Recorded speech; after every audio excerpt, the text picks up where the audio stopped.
যারা ছোট কম বয়সী বন্ধুরা, শিক্ষার্থী বন্ধুরা যারা এত উদ্গ্রীব হয়ে আছেন, আপনাদেরকে স্বাগতম। আপনারা রাজনৈতিক দল করেন, ভালো ভালো কাজ দেশের জন্য করেন, সবার মিলিত শক্তি মিলিয়ে তো দেশের শক্তি। কিন্তু সেই শক্তিটাকে বাবার বিরুদ্ধে, মুরব্বীদের বিরুদ্ধে ব্যবহার করার চেষ্টা করবেন না।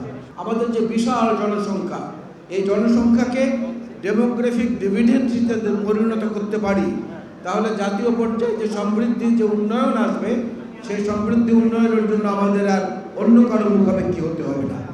এই ক্ষেত্রেও কিন্তু দিশারি ছিলেন জিয়াউর রহমান।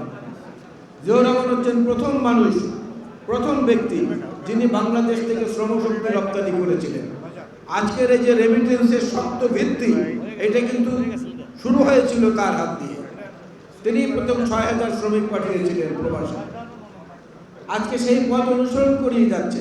তার উত্তরসূরি হিসেবে বেগম খালেদা জিয়ার অর্থমন্ত্রী জনাব সাইফুর রহমান সাহেব ভ্যাট প্রতিষ্ঠা করেছিলেন এই দেশে।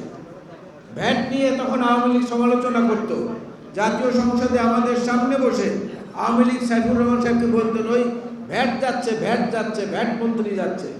আজকে ভ্যাট ছাড়া দেশ চলে না, পৃথিবী চলে না। বিএনপি হচ্ছে সব কিছুর অগ্রগতি। সংস্কার নিয়ে আজকে তোলপাড় সারা দেশ।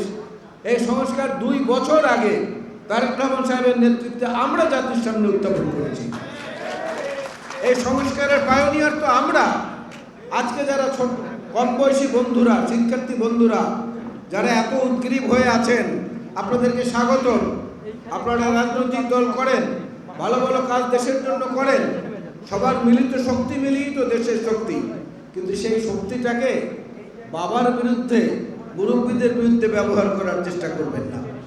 এটাকে বরং দেশ গঠনের কাজে লাগান, নিজেদের নেতৃত্বকে বিকশিত করার কাজে লাগান। সেইটা অনেক ভালো হবে।